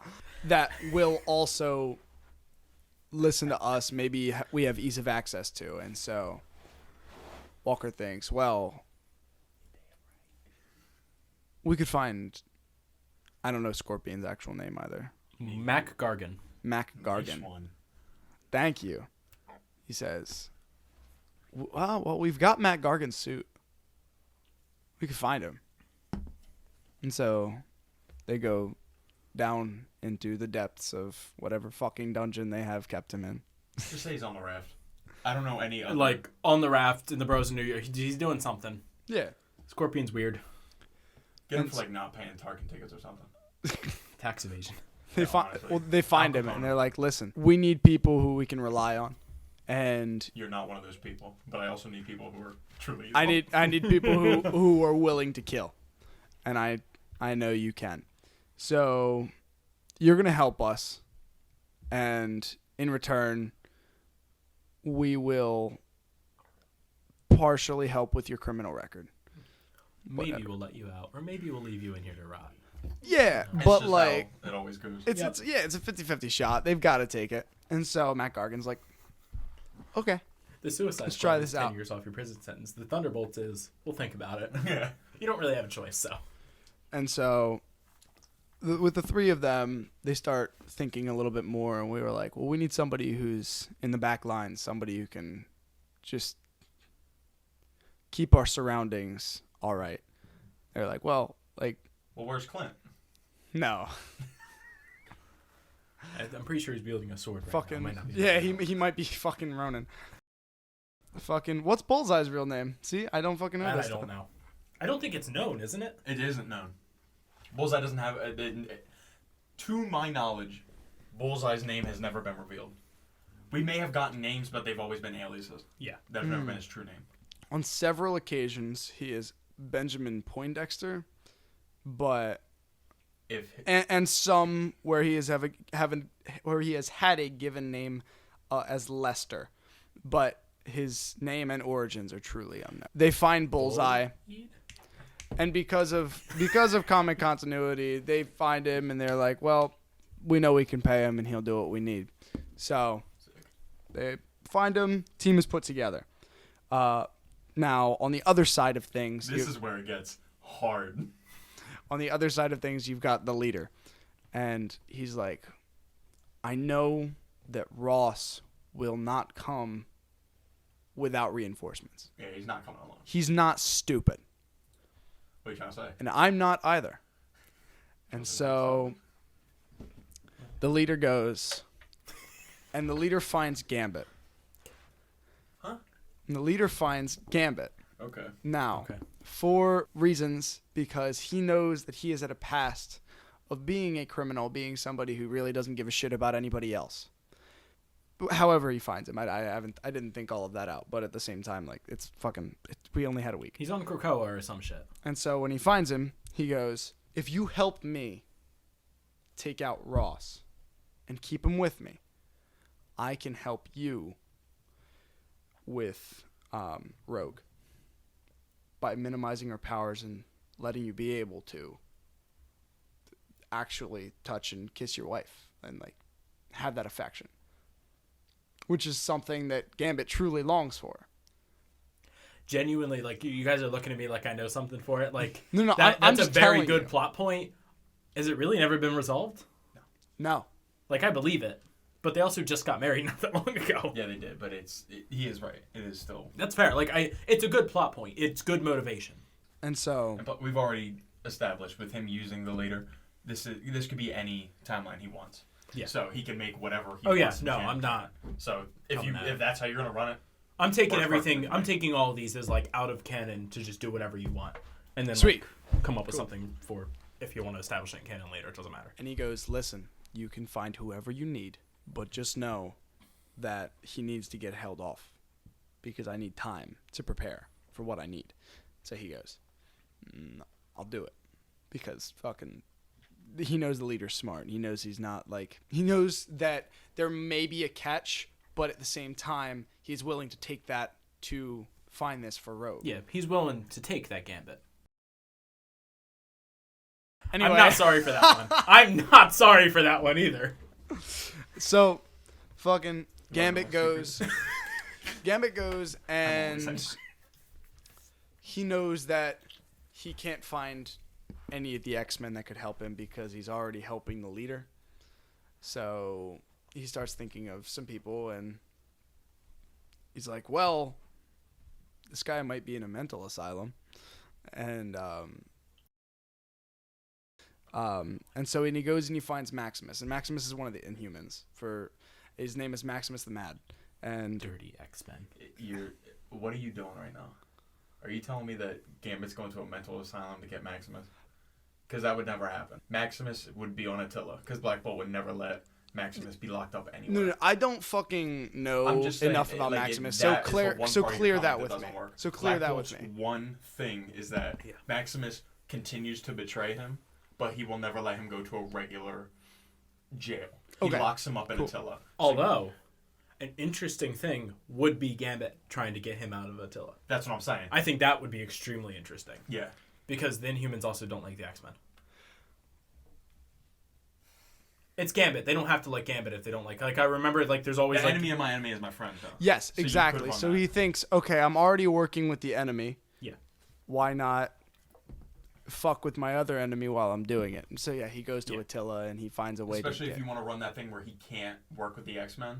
The X-Men wouldn't know if he's working with the Inhumans because they wouldn't talk. You know what I'm saying? Yeah. They wouldn't. So he would never. So thank you. Trying to get Maximus out of Attila would work better because Maximus was literally That's another reason why the Inhumans usually fail, because they don't interact with anybody. Yeah. It's always an event when they do, and when they do that, they're always not good because they're already not developed. See, after you saying that, I could have taken an entire issue of fucking getting Maximus out of Attila, but it's cool. That's fun. Yeah, like Gambit trying to sneak that around, that's just fun. Gambit just like trying to avoid all having the other a heist part of your volume would be sick. And Gambit's one of the perfect characters to pull that off with. So, Gambit finds Maximus. Just small brainchild, right? If you're gonna do that, be perfect to go to the Brotherhood of Mutants, have him work with them, grab a couple like B tiers, like grab Toad and Blob, and have them go to Attila and attempt to break out Maximus from Attila. That would be a cool like half of an issue. That could be sick. He pays them, and in reality, like, he pays them to break him out, but really they're just the distraction. So, like, it's all going on, and then Gambit just drops back down, just like, let's go. That would be perfect, especially to get to keep it X-Men related, but not X-Men. Yeah, sweet. So I like that. I'm sorry. No, you're you good. Go X-Men. I'm gonna. So he just has all of the entities that I love. It is just. Gambit finds Maximus. We gave him an X-Men he cared about. He fucking. He just knows that you can't just fight Ross with pure power. I mean, you could. Like, he could get the Hulk. But nobody else that he really knows that would also be cool with him working with the leader is something that, like, they wouldn't want him to be fighting Ross. So my thought was, okay, let me find somebody who can control him for a short amount of time. And that's why he finds Maximus. And so the Thunderbolts, while he's doing this, are on the search for the leader. They're going all over. You've seen Indiana Jones, right? Which one? Just any of them. Yes. Okay, well, the sequences where it's like the dotted line towards there. Oh, the classic adventure. Yes, yeah. exactly. And for so another audience, the Muppets, we can hit the travel by map button. That's my favorite one. Yeah. When they do that in those movies, it is the funniest thing. well, that's what I'm going we can't for. Drive to Europe from the United States, but we can travel by map. It just cuts and the car's coming out of the ocean. Oh, it's so good. Okay, well, so you get the point. And so they start to travel all over the Earth, just seeing what they can find, and with Ross having all of the files that he does. And so they've narrowed it down to the one place. And so the very end thing is the map and the dotted line from where they are to where they're going to find the leader. And so, and they have it like in blueprints or whatever, with everything else scattered across the ground. That issue's ended. Did I miss where Ross found Maximus and Gambit? No. It hasn't happened yet. It hasn't happened yet, right? No. Okay, I'm right now we're following two factions. Okay. Yes, you're following two different factions. I was a smidgen confused, but now that's okay. Yeah. I'm back. I'm back in the driver's seat. Let's go. Well, not the driver's seat. You're in the driver's seat. I'll be in the back. I'm gonna backseat drive like I have through most of this comic already. I'm so sorry. Can You're I feel fine. the radio at least? No. Volume 3. I don't want to listen to Paramore. Let's go. I would love to listen to Paramore. So Volume 3. You're bumping hot milk. They fucking pull up, and so they're in one of the army vehicles. Just one of the ones that fucking Ross has access to. And so they're not stupid enough to just walk in, so they send US in first. And US gets the gist of what he's seeing. Where like further down into the facility, like you can tell the leader's going to be down there with Gambit and Maximus up front. Just there, Maximus has his little drones walking around, just checking everything out. Now those are little ones, but you can tell that something is up here. Like they've got the right place, is what I'm essentially alluding to. So, they fucking know that if they just tried to walk in or whatever, that they couldn't get the jump on them. So they're going to try and sneak in. US tries to find a way. They find a way through a window. And so fucking as soon as they jump through the window, you see Ross bust into his Red Hulk form, and they're Gambit and Maximus are just around, just standing, like paying attention, whatever. But they're being vigilant enough to notice him just jump through the fucking window, and it's like you get that cinematic view of they're right in front of him with Hulk in the front, and then the rest of them scattered off to the side, Bullseye, Scorpion, and U.S. Agent, but like Red Hulk's in the front. You know what I'm trying to say. Yes. And like that fucking superhero vibe. And so first thing that happens is they're standing there, and Maximus just goes, I don't want to fucking do this, because he's like, he likes to play with his mad side to fuck with people, and he just starts like laughing, and he's like, we're so fucked. Now you got to think Ross and Maximus have never met before, and so the line is Ross is in the front, and Scorpion and US are further, or not Scorpion and US, Bullseye and US are a little bit further in the back, but all you see is Ross's eyes switch from red to blue, the same color as Maximus's, like in volume, and then he just smacks Scorpion against the wall. Why do you always grab my arm? I'm sorry. And like squeeze it. And so fucking Scorpion's just against the wall with his arm dislocated and his leg fucked up, and he's just like splatted against the wall essentially. But he's in his suit, so he's not dead. You know he's not, but he's just really fucked up. And so that's the first fucking thing that happens. And US looks to Bullseye and goes, because US being the agent that he is, he knows, and he shut up, I fucking didn't mean to do that. Being the fucking soldier that he is, he's immediately aware of what's going on, and he sees what's happening with Maximus, and he turns to Bullseye and goes, get that motherfucker. And so Bullseye immediately starts throwing whatever he can at Maximus, trying to get him off his guard, while US Agent is diverting Hulk with everything that's going on, doing as much as he can just to hold him off, because he knows he can't fight him. But if I can fucking it's like fighting a bull, it's get him to chase you so that you can fuck him up. And so it's all over. As this is going on, Gambit walks up to the guy who's trying to fuck his friend up, who's basically saving the day for him. And so Gambit walks up to Bullseye, and they have this fight that's like, it's hand-to-hand combat, because you want to see that fight, because you've already seen what they can do range-wise. So I would love to see their fight where he's got watching Bullseye grab like a pack of cards and throw 5 out, and then Gambit just being like, cool, and then just sending them back. Yeah, that would oh my god. I would love to see him like get close, like do the hand-to-hand, but watch them try to like bang, like see them Watch them bank shot stuff, or like they shot stuff off the wall, they catch it, throw it back at each other, Yeah. like shit like that. There's so much cool stuff you could do with that. There's this whole cinematic inside of just Hey, this. Gambit just says, I'm done with this this. fight. Just smash the Page. pole. Like, this is the fighting part of the comic. Well, for now. And so you see them. This is happening.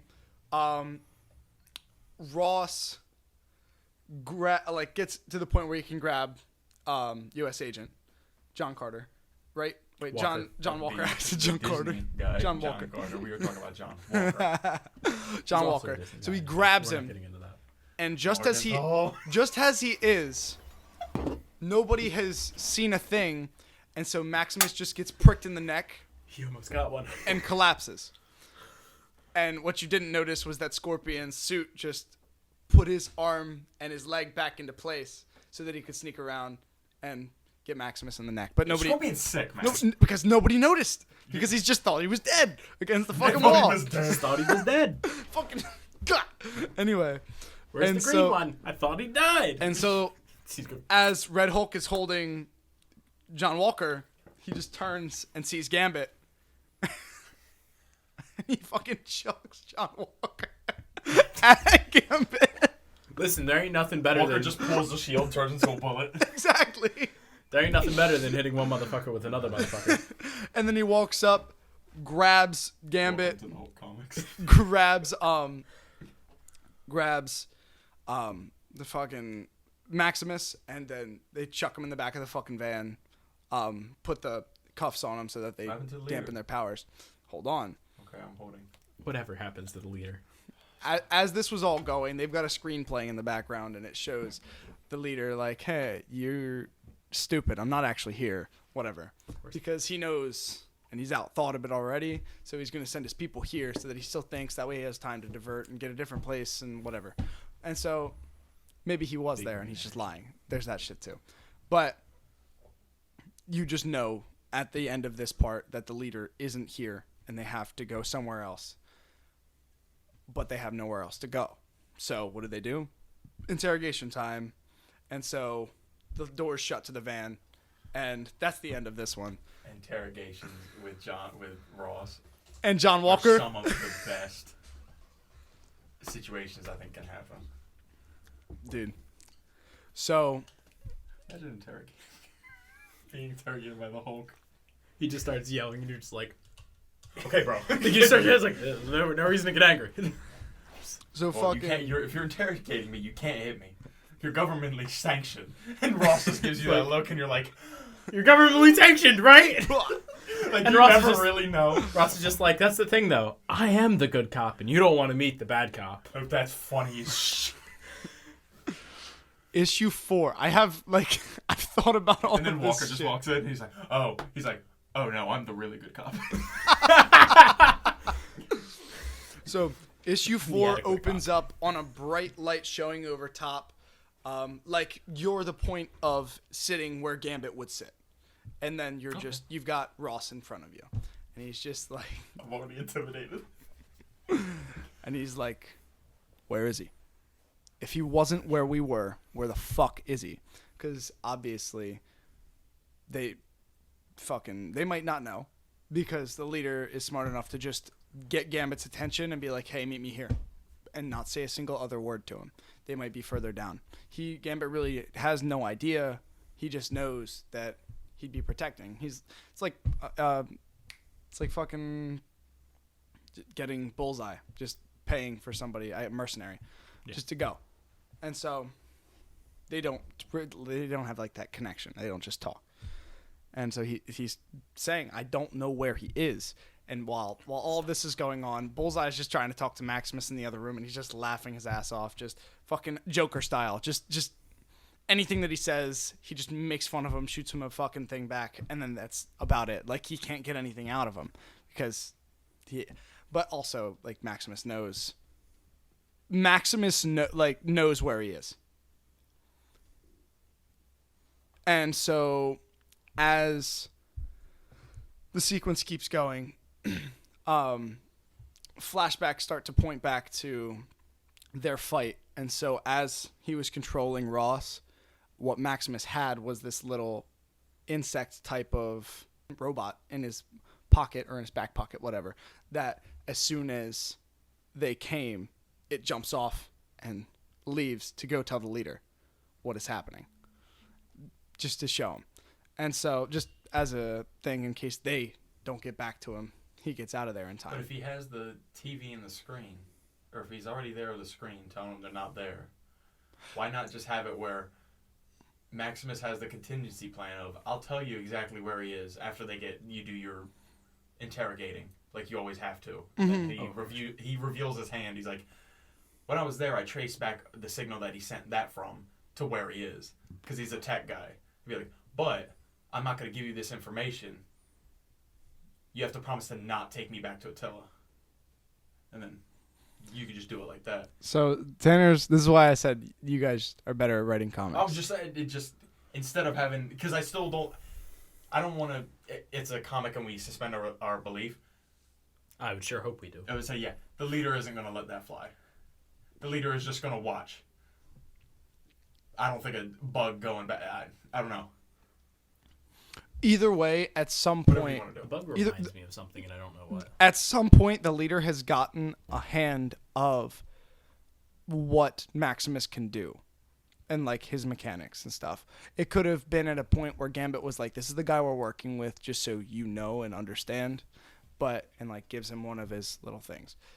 You're going to have that because nobody knows about Maximus. Exactly. For plot points later, that is a thing. Okay. So, they go through the interrogation, and at some point, Ross starts to tell him, and like goes something that Ross typically won't do, and he goes full calm, and he looks him in the eye, and he goes, "If I murdered Rogue right now, then you would know the exact same feeling that I'm feeling towards the leader right now." Then he tells him, and he's like, "Listen, I know that some of you is good because she has been trying to change you, and the X-Men have been trying to change him. If you want to do a good thing so that your fucking wife can respect you as a man, Damn. then you should help me because the leader killed my daughter. And that's why I want him." He said, "You see this? This is called manhood." Now, I know you haven't seen it in a while, but I wanted to show you what it looks like, so I'm trying to help you get this, because you don't have any right now. So he tells him that, and then Gambit goes silent. And then Ross goes, "You have 24 hours to let us know if you're going to help us. If not, then you'll be in here for a while." And he just walks out. Like, whatever. And so Bullseye, Scorpion, and Ross just start searching, doing even more research, trying to figure out what they can find. And he finds a clue Damn to those where dental records. he finds a clue to where the leader could be. And so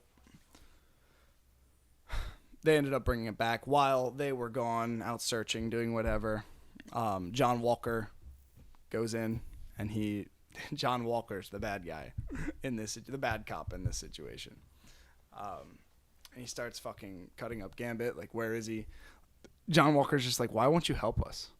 Like, you're just a dick if you won't." Essentially, like,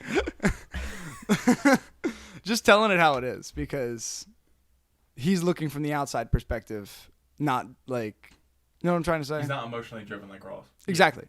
And so he's like, "Dude, just like, why won't you do this?" Or whatever. However he phrases it. John Walker's always pretty clearly known that in his mind, he's always clearly the good guy. Mm-hmm. So why aren't you helping the good guys? Exactly. US comes out. Finally, Gambit changes his mind, and he's like, "Well, I'll help you." And then John Walker goes, "Good. You do this, and we'll..." Because he ends up telling John Walker about like why he's helping the leader after he's been like, "You're a dick." And he's like, "Okay, well, maybe we can help each other out after the fact, but right now, help us." And so they get back, changes his mind.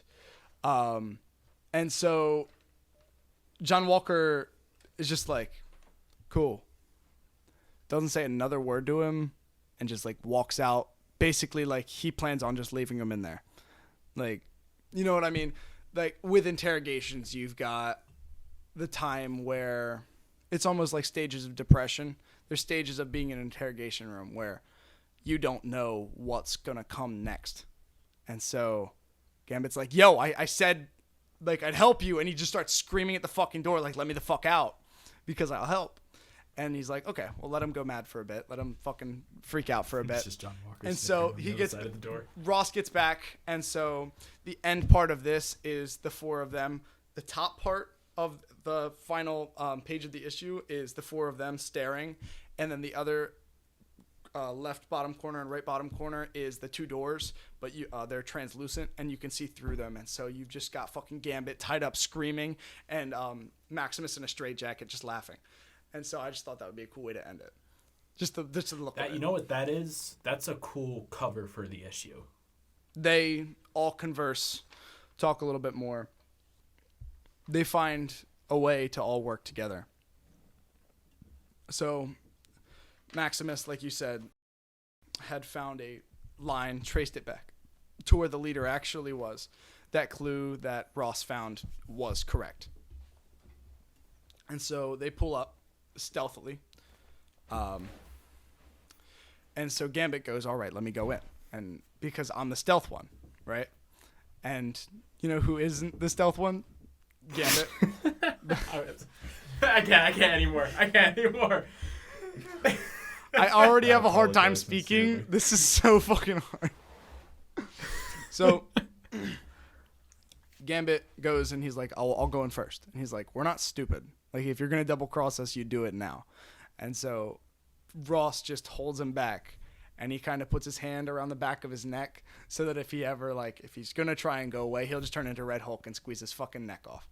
It's Imagine squeeze not somebody's head, but their neck off.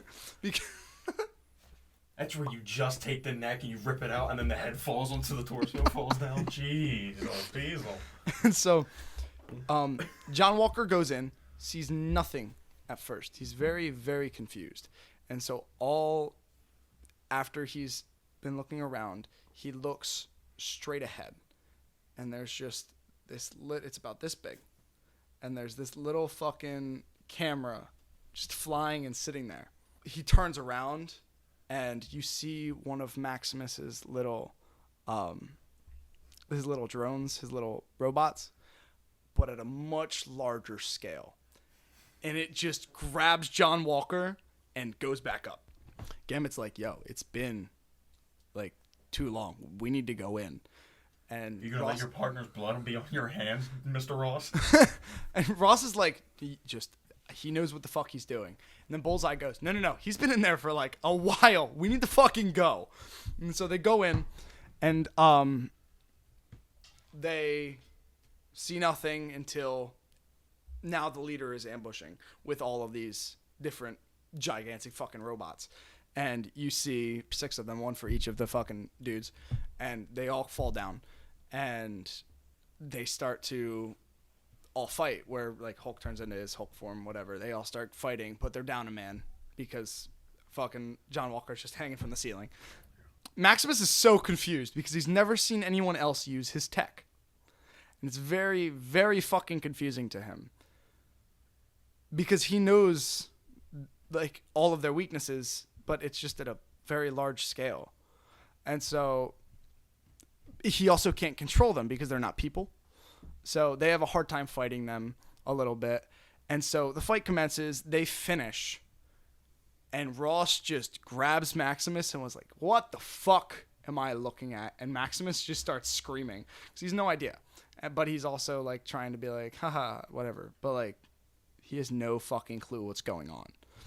And so pans back to as he's holding him, when they had met the leader, shows him a piece of what he's found, or what like Maximus makes.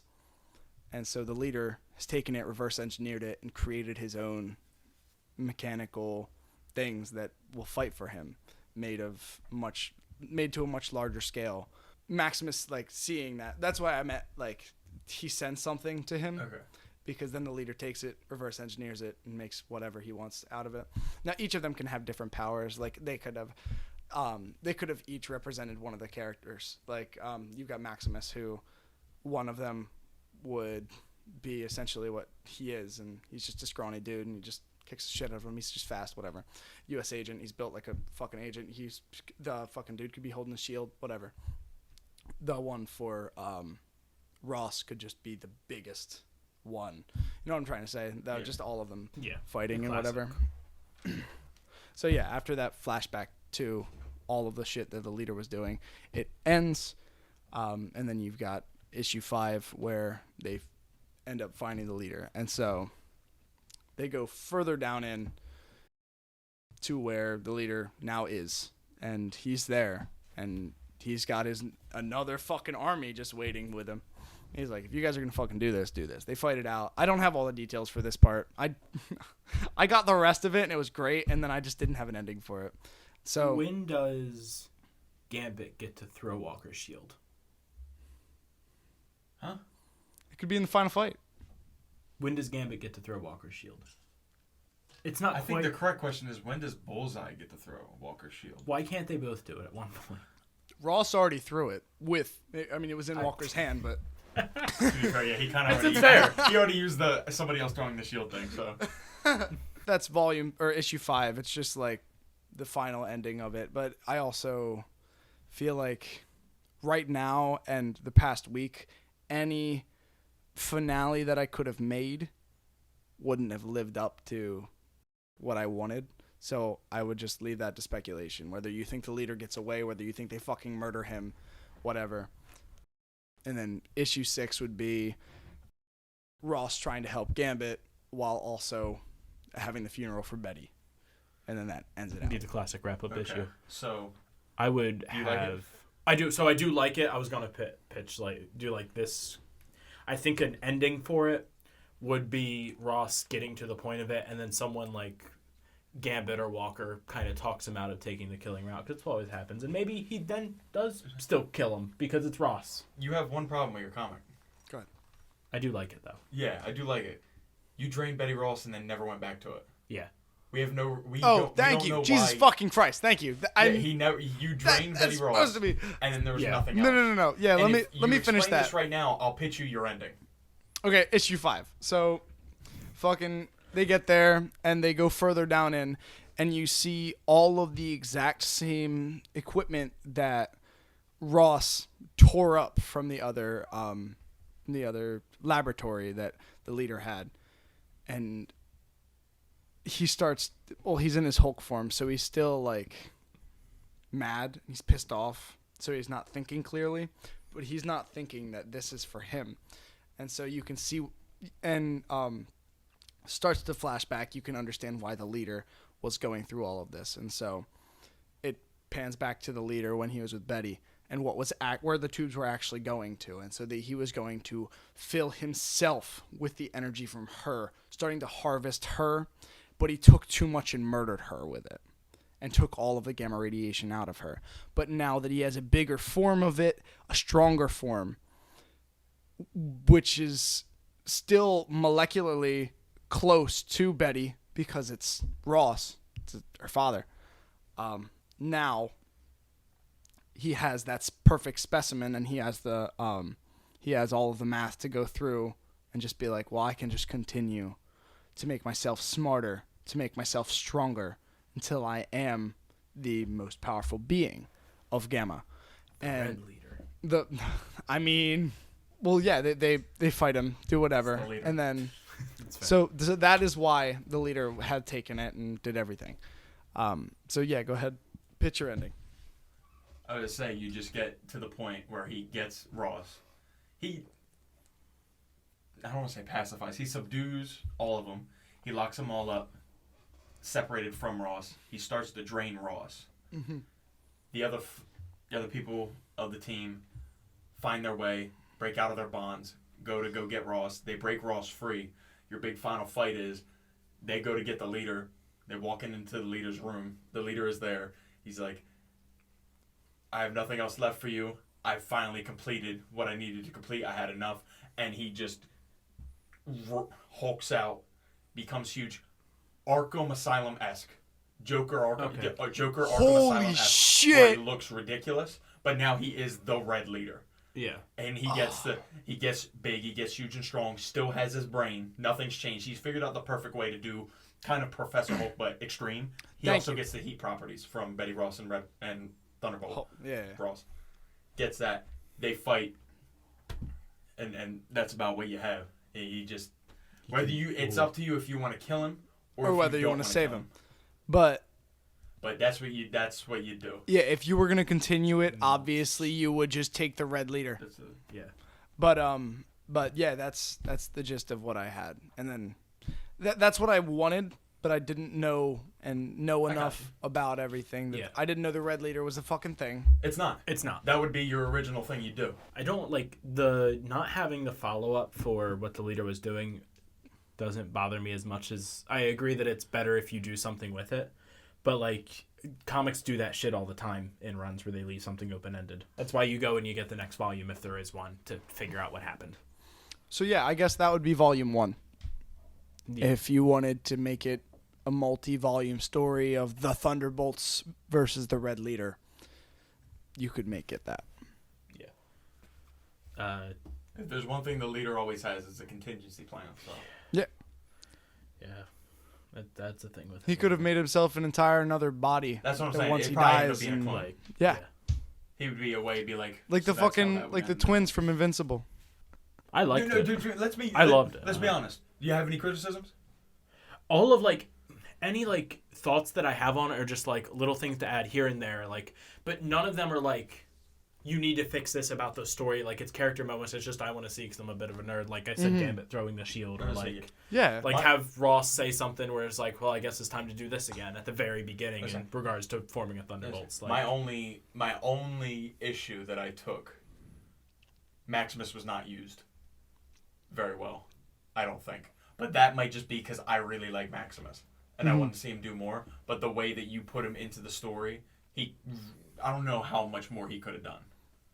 I will agree with that. Like your thing of like you couldn't do this, you need to do this in introducing Maximus. Yeah. Like we kind of Maximus could have doubled. I think it just is chalked So, down to okay, the that way- nobody really Maximus doesn't have a lot for you to pull from. The You can way know that the much leader anything gets from it. away is that Maximus double crosses.